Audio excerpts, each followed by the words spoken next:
प्रधानमन्त्री बालन शाहद्वारा आज शुक्रबार बेलुकासम्म काठमाडौँका थापा थलीमा बसेका सबै सुकुम्बासीहरूलाई आफ्नो सामान हटाइदिन सूचना दिइएको थियो र शनिबार बिहान यानी भोलि बिहानैदेखि सुकुम्बासी बस्तीमा डोजर चलाउने आदेश दिइएको छ।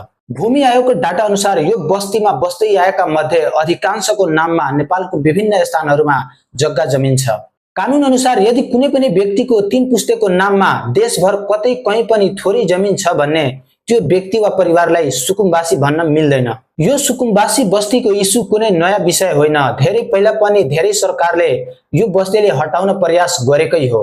डाक्टर बाबुराम भट्टराई प्रधानमन्त्री हुँदा यो सुकुम्बासी बस्तीलाई हटाएर अरू ठाउँमा बस्ने बिल्डिङ समेत बनाइसकेका थिए, तर यो सफल हुन सकेन।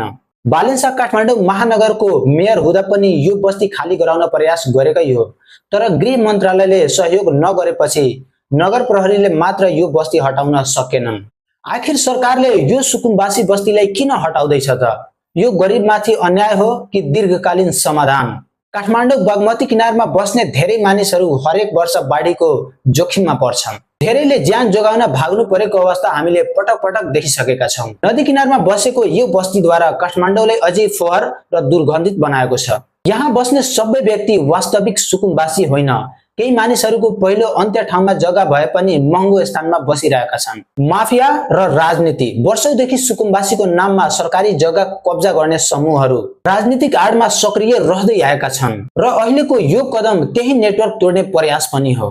तर यहाँ सबैभन्दा ठूलो प्रश्न, यदि बिना व्यवस्था वास्तविक सुकुम्बासीलाई सिधै हटाइयो भने के त्यो न्याय हो? होइन। यदि सरकारले वास्तविक सुकुम्बासीलाई सुरक्षित ठाउँ दियो भने यो राम्रो कदम हो।